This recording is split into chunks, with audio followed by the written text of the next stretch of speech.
This video covers the process of multiple regression as outlined by Dr. Wooten. It is the first in a series of videos discussing regression analysis.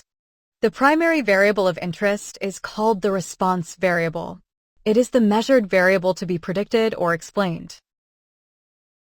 The remaining measured variables are either explanatory or extraneous, depending on whether they contribute to the variance found within the response variable.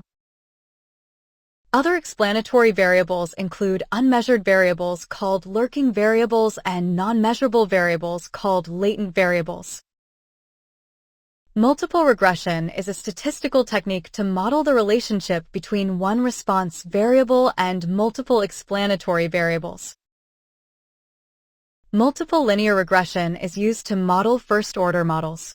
These are models in which the highest degree of any explanatory variable is 1, with no interaction terms. The parameter estimates are determined using maximum likelihood estimates or ordinary least squares. Maximum likelihood estimates, MLE, are a method for estimating the parameters of a statistical model by maximizing the likelihood function. The likelihood function measures the likelihood of observing the sample data given specific parameter values. Process. Model specification. Outline the model to be developed with a well-defined structure and parameters.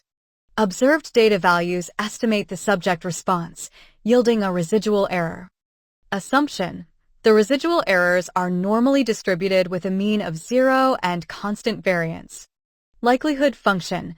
This function represents the joint probability of the observed data.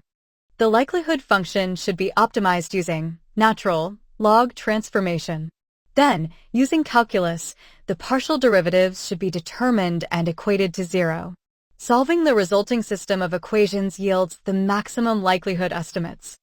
Ordinary least squares, OLES, is a method to estimate the parameters, coefficients, in a linear regression model by minimizing the sum of the squared differences between the observed and predicted values. Process. Model specification. Outline the model to be developed with a well-defined structure and parameters. Observed data values estimate the subject response, yielding a residual error. Assumption. The residual errors are normally distributed with a mean of 0 and constant variance. The objective is to minimize the sum of the square residual errors. The objective function is optimized by substituting the resulting residual errors in terms of the data, taking the partial derivatives, equating them to 0, and solving the resulting system of equations. Additional assumptions: linearity, independence, and homoscedasticity.